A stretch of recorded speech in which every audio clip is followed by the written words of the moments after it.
प्रधानमंत्री जी ने क्या कहा था कि भाइयों बहनों मित्रों, अगर अच्छे दिन ना आ जाए तो जिस चौराहे पे बुलाओगे मैं आ जाऊंगा। तो भैया चौराहे पे कैसे बुलाएंगे? रोजगार पे सवाल मत पूछो, शिक्षा पे सवाल मत पूछो, विज्ञान पे सवाल मत पूछो, संविधान पे सवाल मत पूछो, कुछ उनसे पूछो ही ना। तो क्या पूछे कि मोदी जी आप खाना कैसे खाते हो, आम काट के खाते हो कि चूस के खाते हो, टॉनिक कौन सी पीते हो, ये पूछे। शर्ट में बटन किस कंपनी के लगा, खादी का कपड़ा पहनते हो कि नीलान का पहनते हो, क्या पूछे बताइए। अभी भी हरकत से बाज नहीं आ रहे, लगातार सरकार से सवाल तो पूछेंगे। एक चीज बताइए सर कि घोड़े का काम होता है चना खाना, अगर वो चना छोड़ देगा तो घोड़े का मतलब ही क्या है? तो अनुराग का तो काम है सरकार से सवाल पूछना। अनुराग छोड़ देगा तो ना थके हैं पाँव कभी, ना ही हिम्मत हारी है, जज्बा है परिवर्तन का, इसलिए आज भी सफल। प्रधानमंत्री जी डरते नहीं है का? अनुराग का नाम सुन के प्रधानमंत्री जी का सीना धुक धुक धुक धुक धुक धुक होने लगता है। ये बताओ अनुराग ओझा, आप कई दिनों से गायब थे, लगातार सरकार से सवाल करते रहते हैं, कुछ लोगों का ये आरोप है कि अपहरण करवाया गया आपका, क्या पूरी सच्चाई है बताइए जरा। देखिए, भाजपा सरकार को ये लगता था कि अनुराग हमें नुकसान पहुंचा सकता है, हमारी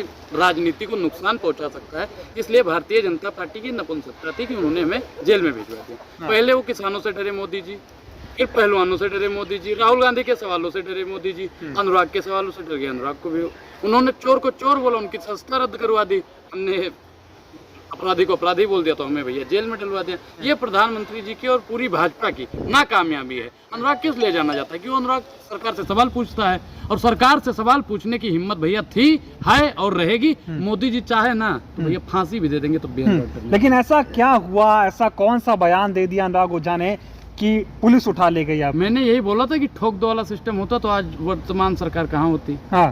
पूर्ववर्ती सरकार में ठोक दो वाला सिस्टम नहीं ना था। हाँ। तभी तो जैसा कि पापा गृह मंत्री बन गए थे। हाँ। प्रधानमंत्री जी प्रधानमंत्री बन गए। हाँ। उत्तर प्रदेश के माननीय मुख्यमंत्री जी मुख्यमंत्री बन गए। हमने यही तो पूछा था। हाँ। हम इसी पे उठा लेके चले गए। रोजगार पे सवाल मत पूछो, शिक्षा पे सवाल मत पूछो, विज्ञान पे सवाल मत पूछो, संविधान पे सवाल मत पूछो, कुछ उनसे पूछो ही ना। तो क्या पूछे कि मोदी जी आप खाना कैसे खाते हो, आम काट के खाते हो कि चूस के खाते हो, टॉनिक कौन सी पीते हो, ये पूछे। शर्ट में बटन किस कंपनी के लगा, खादी का कपड़ा पहनते हो कि नीलान का पहनते हो, क्या पूछे बताइए। लेकिन बताइए ना क्या हुआ था। ये भी हो सकता है कि मशहूर होने के लिए आप झूठी कहानी रच रहे हो, विस्तार से बताइए क्या हुआ था, कौन लोग आए थे उठाने, बताइए। झूठी कहानी लग रही है। आप जाके फैजाबाद कोर्ट में देखिए कि 3 मुकदमा चल रहा है, फर्जी मुकदमा नहीं चल रहा है। प्रधानमंत्री जी ने फर्जी मुकदमा लगवा दिया, अभी फर्जी है। 505 ब्रैकेट 2, 504, 506 पता नहीं कौन कौन सा मुकदमा लगवा रहे हैं। तो कह रहे कि भाजपा के खिलाफ मत बोलिए। एक चीज बताइए सर, आप पत्रकार हो, आप ये तो नहीं तय करोगे कि मैं बीजेपी के खिलाफ बोलूंगा या आम आदमी के खिलाफ, किसी के खिलाफ बोलूंगा। मेरी अभिव्यक्ति की आजादी है ना,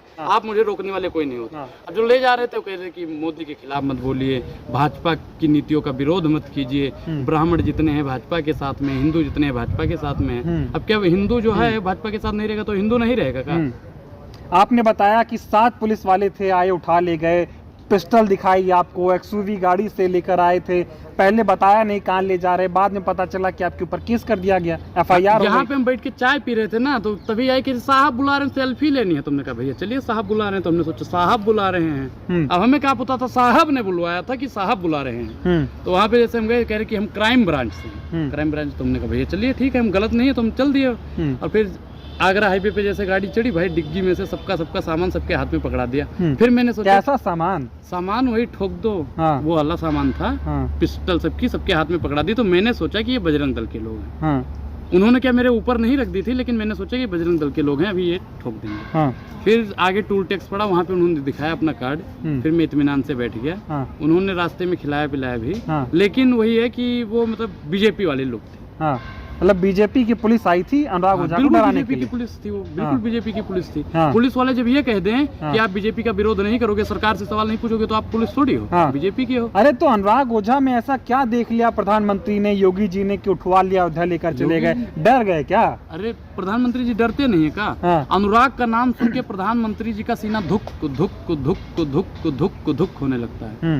राहुल गांधी का नाम सुन के धुक धुकाने लगता था, किसानों का नाम सुन के, पहलवानों का नाम। तो अनुराग ओझा से भी सरकार डर रही है। अगर उनमें हिम्मत है तो एक बार मुझे आजाद करके छोड़ देना, कि जाओ सरकार से सवाल पूछो। फर्जी मुकदमे का है, फंसा रहे का है, मुकदमा डेट तारीख पे तारीख तारीख पे तारीख तारीख पे तारीख तारीख पे तारीख दिलवा रहे, बताइए। अरे तो पूछ तो रहे हैं आप, सरकार से सवाल खुलकर बोल रहे हैं, कहाँ कौन रोक रहा है? कहाँ नहीं बोलना है भैया, सरकार से सवाल नहीं पूछना है। 2 करोड़ रोजगार कहाँ है हम तो पूछेंगे, 5 ट्रिलियन डॉलर की अर्थव्यवस्था कहाँ है हम पूछेंगे, महिला सुरक्षित कहाँ है हम पूछेंगे, किसानों की आय दुगनी क्यों नहीं हुई हम तो पूछेंगे, गंगा साफ क्यों नहीं हुई हम पूछेंगे, मोदी जी सबका घर क्यों नहीं मिला हम तो पूछेंगे, प्रधानमंत्री जी को हमने वोट दिया था, सवाल तो पूछेंगे।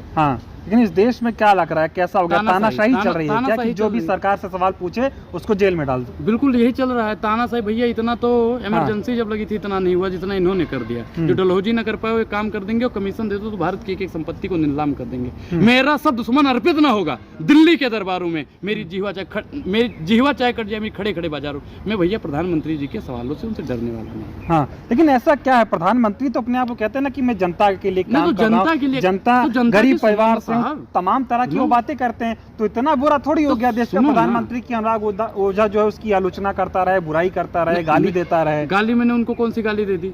सवाल पूछना गाली लगता है? सवाल तो सब लोग पूछते हैं। और प्रधानमंत्री जी ने 2014 से पहले ही बोला था कि लोकतंत्र को बचाना है, भाइयों बहनों मित्रों तो सरकार से सवाल पूछो। पहले प्रधानमंत्री जी क्या कहते थे कि वर्तमान सरकार महंगाई की मां नहीं ले रही, तो हम तो वही तो पूछ रहे मोदी जी आप महंगाई की मां क्यों नहीं लेते हो, बेरोजगारी का बात क्यों नहीं लेते हो, महिला सशक्तिकरण का क्यों नहीं लेते हो, बोलिए आप। कह रहे कि अनुराग ओझा कहता है प्रधानमंत्री को ऐसे मरोड़ देंगे, पकड़ के खींच लाएंगे चौराहे पे। एक चीज बताइए, तो ये गलत नहीं है, इसका पुलिस नहीं ले जाएगी। एक चीज बताइए, हमने कहा है लेकिन प्रधानमंत्री जी ने क्या कहा था कि भाइयों बहनों मित्रों अगर अच्छे दिन ना आ जाए तो जिस चौराहे पे बुलाओगे मैं आ जाऊंगा। तो भैया चौराहे पे कैसे बुलाएंगे, कैसे आ जाएंगे बताइए आप? चौराहे पे तो बुलाना ही पड़ेगा।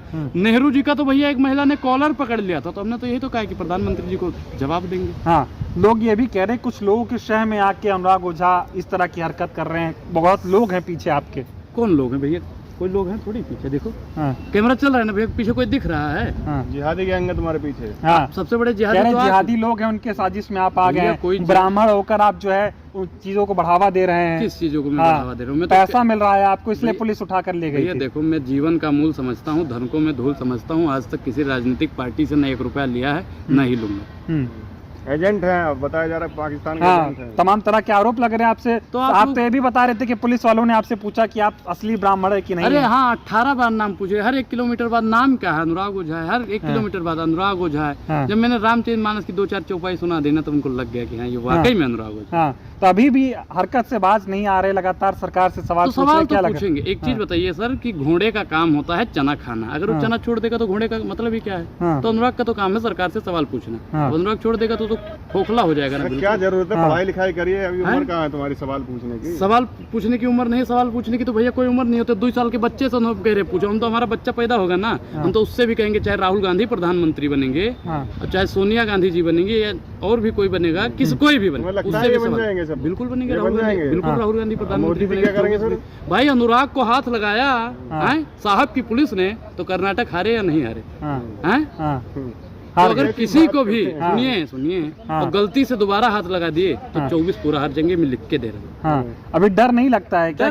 फिर और कोई कार्रवाई हो जाएगी? जब तक जेल में या कह रहे 7 लोग आए थे भी गोली मार देते ना, थके हैं पाँव कभी, ना ही हिम्मत हारी है, जज्बा है परिवर्तन का, इसलिए आज भी सफल। बागेश्वर वाले बाबा की तरह बात कर रहे हैं आप भी, वो कह रहे हैं हमें पता था ट्रेन हादसे का। बाबा तो भैया बाबा झूठा बाबा है, वो झूठा है। ऐसे बाबा पे विश्वास में पप्पू यादव ने तो कहा उसको कुआं में ढकेल देना चाहिए। मतलब अनुराग ओझा के ऊपर कितना भी FIR हो जाए भाई मैं तो डरेगा नहीं। अगर मैं जिंदा रहा, अगर मैं बच गया तो सरकार से सवाल पूछता रहूंगा, उन्हें सुख चैन से बैठने नहीं। फिर कह रहे सरकार नहीं बचेगी, सरकार को मार देंगे। नहीं, मैं उनसे सवाल पूछ के अपने बातों से, देखो शब्द बाण होता है कि शब्दों से ही सरकार की निंदा करना। मारपीट वाले हम वो दंगाई लोग थोड़ी हैं कि भाजपा के लोग हैं कि मारपीट कर लेंगे।